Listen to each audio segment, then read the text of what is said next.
నమస్కారం. అదృష్టం కార్యక్రమానికి స్వాగతం. గురువు దేనికి కారకుడు? గురువు ఎన్నో ఇంట ఉంటే ఎలాంటి ఫలితాలు ఉంటాయి? శుభ ఫలితాలు రావాలంటే ఏం చేయాలి? ఇవన్నీ కూడా ఇవాళ మనం తెలుసుకుందాం. మనతో చెప్పేందుకు ప్రస్తుతం మనతో పాటు ఉన్నారు ప్రముఖ జ్యోతిష్యులు వీరాపురం సుబ్రహ్మణ్య స్వామి గారు. వారితో మాట్లాడదాం, తెలుసుకుందాం. నమస్కారం గురువు గారు. శుభాశీస్సులండి.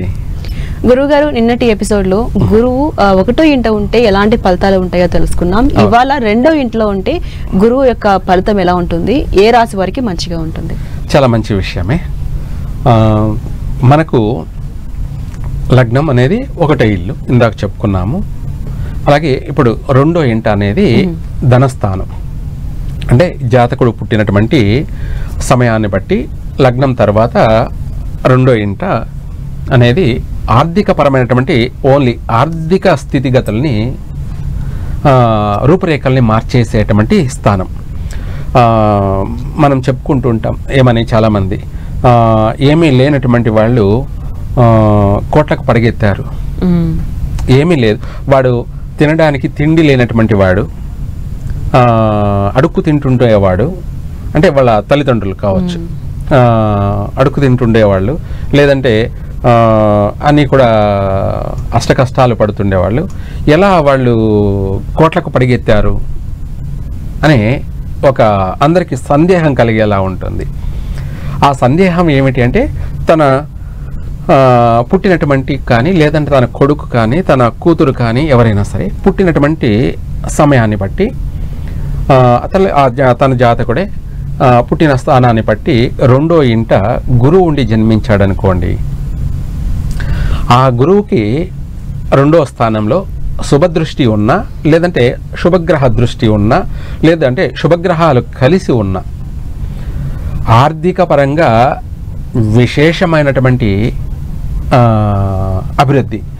ఇంకా వాళ్ళు ఏ పని చేస్తున్నా, ఎన్ని పనులు చేస్తున్నా, ఎటువైపు ఏం చేసినా కూడా, వ్యవసాయం చేసినా ఆర్థిక పరంగా వాడికి కలిసి వస్తూనే ఉంటుంది. అధికంగా సంపాదించడం, అధిక ధనార్జన, అభివృద్ధి విశేషంగా ఉంటుంది. దాన్ని ఎవ్వరూ ఆపలేరు. ఆ గురువు ఇచ్చేదాన్ని ఎవ్వరూ ఆపలేరు. ఎవరు ఆపలేరు. ఏ రూపంలోనైనా వచ్చి తీరుతూనే ఉంటుంది. దానికి 1,00,000 మంది అడ్డుపడినా ఆపలేరు, ఏమీ చేయలేరు. రావాల్సింది వస్తూనే ఉంటుంది.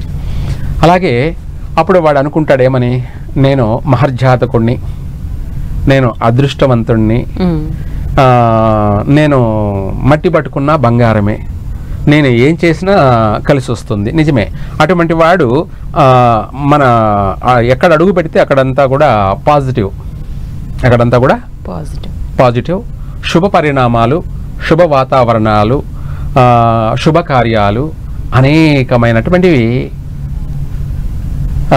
జరుగుతూ ఉంటాయి.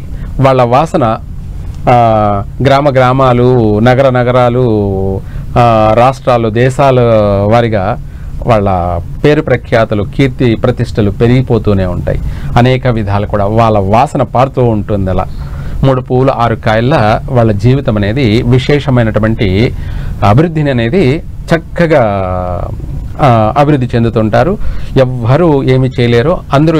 అందరూ ఏడ్చుకుంటూ ఉండాల్సిందే, కుళ్ళుకుంటూ ఉండాల్సిందే. వాళ్ళు ఎంత కుళ్ళుకుంటూ ఉన్నారో అంతకంగా రెట్టింపు ఇక్కడ అభివృద్ధి అనేది ఉంటుంది. చుట్టుపక్కల వాళ్ళు చూసే వాళ్ళందరూ ఏడుస్తూనే ఉంటారు. ఇదేమిటి, వాళ్ళు ఏం చేసినా కలిసి వస్తుంది, మనం ఏం చేసినా నష్టపోతున్నాము అని కూడా చుట్టుపక్కల వాళ్ళకి ఈర్ష్య కలిగే అంత అభివృద్ధి అనేది కనపడుతూనే ఉంటుంది స్పష్టంగా. ఆర్థికపరమైనటువంటి స్థానం కాబట్టి, ధనస్థానం కాబట్టి, ఆ ధనస్థానంలో గురువు ఉన్నాడు కాబట్టి ఎవరు శుభదృష్టి లేకపోయినా పర్వాలేదు, లేదా ఇంకా శుభదృష్టి ఉన్నట్టయితే అది విశేషమైనటువంటి అభివృద్ధి, శాశ్వతమైనటువంటి అభివృద్ధి, కీర్తి ఉంటుంది. ఆర్థికపరమైనటువంటి విషయాలలో వాళ్ళ కుటుంబం అంతా కూడా అభివృద్ధి చెందుతుంది. అంతేకాకుండా వాళ్ళతో ఎవరైతే స్నేహం చేస్తారో వాళ్ళకు కూడాను అభివృద్ధి అనేది కనపడుతుంది. అలా అన్ని రంగాలలో కూడా చిన్న వ్యాపారం ప్రారంభం చేసినా కూడా విశేషమైనటువంటి లాభార్జన, పెద్ద వ్యాపారం చేసినా అది లాభార్జన. మనము రూపాయితో ప్రారంభం చేసిన లేదంటే ఒట్టి చేతులతో వ్యాపారాన్ని ప్రారంభం చేసినా కలిసి వస్తుంది. దీనికి కొన్ని కథలు కూడా ఉంటాయి. ఏంటివి కథలు అంటే మనం సత్యనారాయణ కథ చెప్పుకుంటుంటాం. ఎగ్జాంపుల్గా సత్యనారాయణ వ్రతము చేస్తుంటాం. అందులో బిచ్చగాడు అతను రోజు ఊరూరు తిరుగుతున్నాడు, ఇల్లు తిరుగుతున్నాడు. ఎక్కడ పోయి అడుక్కుంటున్నా కూడా లేదు పొమ్మన్నారు. అలాగే ఒక సాయంత్రం సమయంలో ఆయన అలసిపోయి తిరిగి ఇంటికి వెళ్ళిపోతున్నాడు. అవిటివాడు భిక్షగాడు కాబట్టి వెళ్తుంటే అతనికి ఒక దేవాలయం కనిపించింది. ఆ దేవాలయం దగ్గర కూర్చొని దిగులు చెందుతూ ఉన్నాడు. ఏమిటి స్వామి, నేను ఎంత కష్టపడినా కూడా నా జీవితానికి ఎక్కడ పోయినా ఎవరు లేదు పొమ్మంటున్నారు, అందరూ తరుముకుంటున్నారు. మరి నేను బ్రతికేదెలా, నా కుటుంబాన్ని నేను ఎలా పోషించుకోవాలి అని చెప్పేసి అతను అక్కడ ఉన్నటువంటి గుడిలో ఉన్నటువంటి స్వామిని చూస్తూ మొరపెట్టుకుంటున్నాడు. గురువు యొక్క అనుగ్రహం అనేది కలిగింది.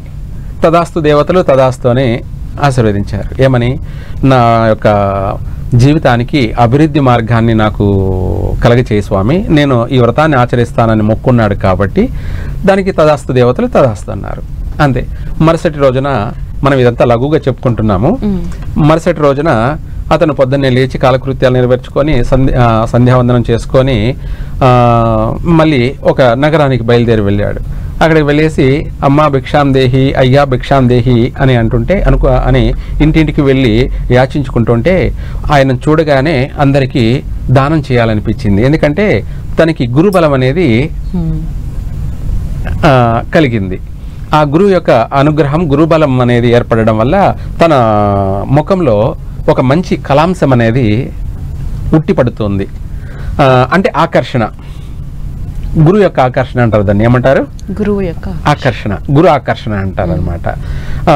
అలాగే చూడగానే అందరూ అతనికి లేదు అనకుండా వాళ్ళకు స్తోమత ఉన్న కొద్దీ, వాళ్ళ శక్తి ఉన్న కొద్దీ ప్రతి ఒక్కరూ దానం చేస్తున్నారు.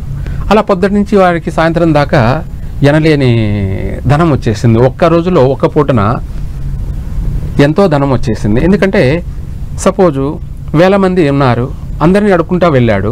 లేదనుకుండా అందరూ చేసేటప్పటికి సాయంత్రానికి వాడికి లక్షల వేలల్లో వచ్చేసింది. అప్పుడు వాడికి ఆనందానికి హద్దు లేదు, వాడి సంతోషానికి అవధులు లేవు. ఇంకంతే. ఇంటికి వెళ్తూ పూజా ద్రవ్యాలని కొనుక్కునేసి బంధువులకి, పురోహితులకి, స్నేహితులకి అందరూ కూడా చెప్పాడు. అంతే, వెళ్ళాడు. మరుసటి రోజున ఇల్లంతా శుభ్రపరుచుకున్నాడు, అలంకరించుకున్నాడు. అందరూ కూడా వచ్చారు. శ్రీ సత్యనారాయణ వ్రతాన్ని ఆచరించాడు. ఆ గురువి అనుగ్రహం వల్ల వీనికి ఆర్థిక పరమైనటువంటి స్థితిగతులు అనేది ఇంకా సంపూర్ణంగా స్టార్ట్ అయిపోయాయి. ఆ గురువు యొక్క బలం అనేది అలా ఉంటుంది. అంతే. ఇంకా ఆ తర్వాత ఏమైంది, అతను ఎక్కడికి వెళ్ళి ఎవరిని అడిగినా కూడా లేదనకుండా దానం చేస్తున్నారు. అలా ఆ దానాన్ని ప్రతిరోజు ప్రతినిత్యం కూడా వేలు సంపాదిస్తూ ఆ సంపాదన అంతా తీసుకొచ్చి ఇంట్లో దాచుకుంటున్నాడు. అతనేమి పెట్టుబడి చేసే వ్యాపారం కాదు, లాస్ట్కి చేతల కష్టమో కాదు. ఇంటింటికి తిరగడం, కనిపించిన వాళ్ళని అడుకోవడం. వాళ్ళు కూడా దానం చేస్తే అతను చూడగానే దానం చేయాలని చేసేస్తున్నారు. ఎంత దోస్తే అంత చేసేస్తున్నారు. ఆ ధనాన్ని అంతా తెచ్చుకొని ఇంట్లో దాచుకుంటున్నాడు. అలా రోజు చేయడం వల్ల ఇల్లంతా వీడి ధనంతో నిండిపోయింది. ఇల్లంతా ధనంతో నిండిపోతుంది. ప్రతిరోజు పెరిగిపోతుంది. రోజు ధనం వస్తుంది, రోజు కుప్పలు పెరుగుతూనే ఉంది. రోజులు గడుస్తున్నాయి, ఇల్లంతా ధనంతో నిండిపోతుంది. అలా వాడు సంవత్సరానికి ఒకసారి సత్యనారాయణ వ్రతం చేసుకుంటూ కూడా జీవితాంతం సుఖాన్ని, సంతోషాన్ని అనుభవిస్తూ వాడి యొక్క కుటుంబం, వాడి వంశం 7 తరాల వరకు కూర్చొని తిని అంత సంపాదించి పెట్టిపోయాడు. గురువు యొక్క అనుగ్రహం అనేది కలిగిందంటే ఏ విధంగా ఎప్పుడు ఎలా మారుతుందనేది ఊహించలేరు. దాన్ని సంపాదించుకోవడానికే మనం చేయాల్సిన ప్రయత్నం.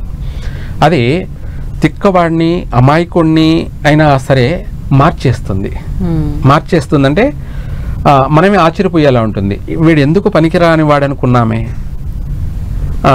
వీడు అడుక్కోవడానికి కూడా పనికిరాడు అనుకున్నామే. అటువంటి వాడు ఈ రోజున ఎట్లా కోట్లు సంపాదించాడనే అందరికీ ఆశ్చర్యం వేసే విధంగా మిరాకిల్ జరుగుతుంది. జీవితంలోనే వింతలు, విచిత్రాలు, మాయలు, మిరాకిల్స్ అంటే గురువు యొక్క అనుగ్రహంతోనే ఏదైనా సాధ్యము. మనం చెప్పుకున్నట్టు ఇందాక ఆయనే కాదు, ఇంకొకడు కూడా. వాడు రోజు ఒక కత్తి తీసుకొని కట్టెలు కొట్టేసి ఎత్తుకుపోయి ఊరూరు తిరుగుతున్నాడు. ఆ కట్టెలు ఎవరు కొనడం లేదు. అలా రోజు తిరుగుతున్నాడు, అలసిపోతున్నాడు. ఒకరోజు తిరిగి నెత్తి నొప్పి పెడుతుంది, అలాగే కాళ్ళు నొప్పులు పడుతున్నాయి. ఎందుకంటే ఆ మోపు మొయ్యాలి కదా. ఇదేమిటి, ఎంత తిరిగినా ఎవరు కొనడం లేదు అని చెప్పేసి తిరిగి రిటర్న్ ఆ కట్టెలు మోపు ఎత్తుకొని రిటర్న్ బయలుదేరాడు. సాయంత్రం అయిపోయింది, ఇంటికన్నా వెళ్ళిపోదామని. బయలుదేరి వస్తుంటే ఆ ఊర్లో మధ్యలో ఊరి నడిబొడ్డున ఒకరింట్లో బాగా ఏదో పూజా కార్యక్రమాలు జరుగుతున్నాయి. జనాలంతా కూడా బయట సందోహంగా ఉన్నారు. పచ్చని తోరణాలు, అరటి పిల్లలు అన్నీ కూడా అలంకరించి ఉన్నారు. బాగా ముగ్గులు వేస్తున్నారు. చూశాడు, ఇదేంటి ఇక్కడ చాలా మంది ఉన్నారు, మనం కూడా వెళ్ళి చూద్దామని చెప్పేసి ఆ కట్టెల పక్కన పెట్టేసి లోపలికి వెళ్ళి చూశాడు. విశేషంగా సత్యనారాయణ వ్రతం జరుగుతుంది. ఆమెను చూశాడు. అంతా అయిపోయిన తర్వాత ఆ ఇంటి యజమానులు అడిగాడు, అయ్యా మీరు ఇందాక చేసిన పూజ ఏమిటి అని అడిగితే అప్పుడు వాళ్ళు చెప్పారు, ఏమని, మాకు ఆర్థిక పరంగా మేము అప్పుల బాధల్లో ఉన్నాము, అప్పుల్లో కూరుకుపోయి ఉన్నాము. మేము అభివృద్ధి చెందడం కోసం రుణ విమోచన అంటే రుణ బాధలు వైదొలిగిపోయి ఆర్థిక పరంగా అభివృద్ధి చెందడం కోసం శ్రీ సత్యనారాయణ వ్రతాన్ని ఆచరిస్తున్నాము అని వాళ్ళు చెప్పారు. చెబితే అప్పుడు వీడు కూడా అదే కష్టాల్లో ఉన్నాడు. రూపాయి అంటే ఏందో తెలియనటువంటి పరిస్థితుల్లో ఉన్నాడు. అలాగా స్వామి, మీరు అన్నట్టుగా నేను కూడా చాలా కష్టాలు పడుతున్నాను, చాలా బాధలు పడుతున్నాను. ఎంత చేసినా కూడా నాకు బ్రతుకు తెరవు తినడానికి కష్టమవుతుంది. నేను కూడా ఈ వ్రతాన్ని ఆచరిస్తానని చెప్పేసి ఆ పూజ విధి విధానాలన్నీ కూడా చెప్పండి అని అడిగి తెలుసుకున్నాడు. ఆ స్వామి వారి ముందు సాష్టాంగపడి మొక్కుకున్నాడు. స్వామి, నా జీవితానికి కూడా మంచి అభివృద్ధి మార్గాన్ని కలగచేయి స్వామి, నేను కూడా ఈ వ్రతాన్ని ఆచరిస్తానని చెప్పి మొక్కున్నాడు. అంతే. తీర్థప్రసాదాలు తీసుకున్నాడు, భోజన తాంబూలాలు స్వీకరించాడు. ఆమె తిరిగి ఇంటికి వెళ్తూ ఆ మోపును నెత్తిన పెట్టుకొని ఇంటికి వెళ్ళిపోయాడు. రాత్రి వాడికి నిద్ర రాలేదు. ఏం చెయ్యాలి అంటే ఆలోచన మార్పు చెందింది. అక్కడ గురువు యొక్క అనుగ్రహం ప్రారంభమైంది. ప్రతి దానికి కూడా గురువు యొక్క అనుగ్రహమే ఏదైనా కూడాను. గురుబలం అంటాం. గురుబలం ఎప్పుడైతే స్టార్ట్ అవుతుందో వాడి జీవితమే మారిపోతుంది. వాడు రాత్రి నిద్ర రావడం లేదు. ఎంత ఆలోచన చేసినా, ఎంత పనుకొని నిద్రపోదామన్నా కూడా వానికి అన్నీ ఆ పూజ విధి విధానాలు, ఆ జరిగినటువంటి కార్యక్రమాలే కళ్ళకు కట్టినట్టు కనిపిస్తూ ఉంది. తెల్లారిపోవచ్చింది. సరే లేచాడు, స్నానాలు చేసుకున్నాడు, కాలకృత్యాలు నెరవేర్చుకొని సంధాన పూర్తి చేసుకునేసి సద్యన్నం మూట కట్టుకున్నాడు. రాత్రి చేసిన అన్నాన్ని మూట కట్టుకునేసి ఆమె ఒక పెద్ద గొడ్డలు తీసుకొని ఏకొజ్జామన లేచి ఒక పెద్ద అరణ్యానికి వెళ్ళిపోయాడు. వాళ్ళు మార్పు చెంది తెలివి అనేది, జ్ఞానం అనేది పాదరసంలా పనిచేసింది. అంతే. మనకు పట్టినటువంటి గ్రహణం వదిలితే ప్రపంచానికి అంతా కూడా వెలుగు ఎలా వస్తుందో వాడికి పట్టినటువంటి ఆ యొక్క పీడలు చీడలు అన్నీ కూడా వైదొలిగిపోయాయి. గురువు యొక్క అనుగ్రహం కలిగింది. గురుబలం ఏర్పడడం వల్ల వాడిలో మార్పు వచ్చేసింది, తెలివి ఆలోచనలో. అక్కడికి వెళ్ళేసి ఎర్రచందనపు కట్టెలు, సిరిగంధపు చెట్లు అన్నీ కూడా నరికేసి వాడు మొయ్యలేని మోపు కట్టుకున్నాడు. మోపు కట్టుకునేసి నెత్తిని పెట్టుకొని ఒక నగరానికి వెళ్ళాడు. అక్కడికి వెళ్ళగానే ఆ పచ్చి కట్టి వాసన వస్తుంది, సుగంధ భరితమైన వాసన, ఆ చెప్పలేనంత స్మెల్ వస్తుంది. పోతుంటే వాడు ఆ కట్టెలు నెత్తిన పెట్టుకుని పోతుంటే అందరికీ అరే ఈ కట్టెలు మనం కొనుక్కోవాలని అందరికీ అనిపిస్తుంది. అందులో ఆడవాళ్ళు చూసి, బాబు ఆ కట్టెల మోపు నాకేనైనా నేను రూపాయి ఇస్తానన్నది. పక్కింటి ఆమెను చూసి ఏమెక్కడ కొంటుందో ఆ కట్టెల మోపు నేనే కొనుక్కోవాలని చెప్పేసి పక్కింటి ఆవిడండి, బాబు నేను 2 రూపాయలు ఇస్తాను నాకేనైనా పోటీ పడ్డారు. అలా అందరూ అడుగుతున్నారు. అప్పుడు వాడికి ఆశ్చర్యం వేసింది, ఇదేంటి రోజు ఎత్తుకొని తిరుగుతున్నా ఎవరు అడగలేదు, చూడలేదు, ఇప్పుడు అందరూ అడుగుతున్నారు ఎవరికి ఇవ్వాలని చెప్పేసి వాడికి తర్జన భర్జన పడుతున్నాడు. అందులో ఒక ఆవిడ ఉండి, నేను 10 రూపాయలు ఇస్తాను బాబు, నాకు ఇచ్చి ఆ కట్టెలు మోపు అన్నాడు. అప్పుడు వాడికి లైట్ వెలిగింది, ఈ అవకాశాన్ని మనం వదులుకోకూడదు అని చెప్పేసి ఆ 10 రూపాయలు అడిగినానికి ఇచ్చేశాడు. వాడికి పైసా అంటే తెలియని వాడు, అంటే ఏ రోజు ఎరగని వాడు, ఎండాకాలంలో వర్షం పడితే ఎలా ఉంటుందో, ఎండాకాలంలో వర్షం పడితే వర్షం నీరు విలువ ఎట్ట తెలుస్తుందో అట్లా వాడికి డబ్బంటే తెలియనటువంటి వాడు, చూడనటువంటి వాడు ఒకసారిగా 10 రూపాయలు చూసేటప్పటికి వాడికి ఆనందము, వాడి సంతోషము మామూలుగా లేదన్నమాట. ఆమెన అంతే పూజా ద్రవ్యాలని కొనుక్కున్నాడు, తిరిగి ఇంటికి వెళ్ళిపోయాడు. పోతూ పోతూ బంధువుల్ని, స్నేహితుల్ని, పురోహితుల్ని పిలిచి వెళ్ళాడు. మరుసటి రోజున వాళ్ళు వచ్చేటప్పటికి ఇల్లంతా శుభ్రంగా అలంకరించుకున్నాడు. ఆ సత్యనారాయణ వ్రతాన్ని చేశాడు పూర్తిగా. ఆ తర్వాత వీడు ఇదేదో చాలా బాగుందే అని చెప్పేసి ఆమెన వాడి దగ్గర ఉన్న డబ్బుతోటి ఒక బండి కొనుక్కున్నాడు. ఎందుకంటే మోసుకుంటా పోవాలంటే కాదు కదా, బండి అయితే ఎక్కువ కట్టెలు వస్తాయి, ఎక్కువ డబ్బు వస్తుంది కదా అని చెప్పేసి బండి కొనుక్కున్నాడు, ఎద్దుల బండి కొనుక్కున్నాడు. వెళ్ళాడు, ఆ శ్రీగంధపు చెట్లు, ఎర్రచందనపు కట్టెలని కొట్టేసి ఆమెన బండి నిండా మోపుగా వేసుకునేసి నగరానికి వెళ్ళాడు. అలాగే చూసిన వాళ్ళందరూ కూడా కొనుక్కోవాలని చెప్పేసి అందరికీ కొనుక్కోవాలనిపించేసింది. వీళ్ళు ఎర్రచందనపు కట్టెలు తెచ్చాడు, శ్రీగంధపు కట్టెలు తెచ్చాడు అని చెప్పేసి అందరికీ విలువ. ఆమెన అప్పుడేమైంది, ఇంకా రెట్టింపు బండి కట్టెలు కదా, వాడికి ఇంకా అధిక ధనం వచ్చింది. అలా ప్రతిరోజు వీడు అభివృద్ధి చెందుతున్నాడు. ఆ కట్టెలు తీసుకువెళ్ళి ఎక్కడికి పోతున్నా కూడా అందరూ కొంటున్నారు, ప్రతిరోజు డబ్బు వస్తుంది. ఫస్ట్ రోజు ఒట్టి చేతులతోనే వెళ్ళాడు, వీడేం పెట్టుబడి పెట్టలేదు, డబ్బు వచ్చింది. ఆ వచ్చిన దాంట్లో ₹1 పెట్టి సపోజ్ బండి కొన్నాడు. మళ్ళీ రెండో రోజు ఇంకా ఒక మనిషిని పురమాయించుకున్నాడు. ఇలా రోజు రోజుకి వాడు అభివృద్ధి చెందుతా పోతున్నాడు. అడవులు, అరణ్యాలు వీడి దెబ్బకి ఖాళీ అయిపోతున్నాయి. రోజు మరి అదే పని వీడికి, రోజు ఇంటికి డబ్బు వస్తుంది. అలా కొన్ని రోజులకి, కొన్ని నెలలకి, కొన్ని సంవత్సరాల కల్లా అడవులు ఖాళీ అయిపోతున్నాయి. వీడిల్లంతా కూడా ధనంతో నిండిపోయింది.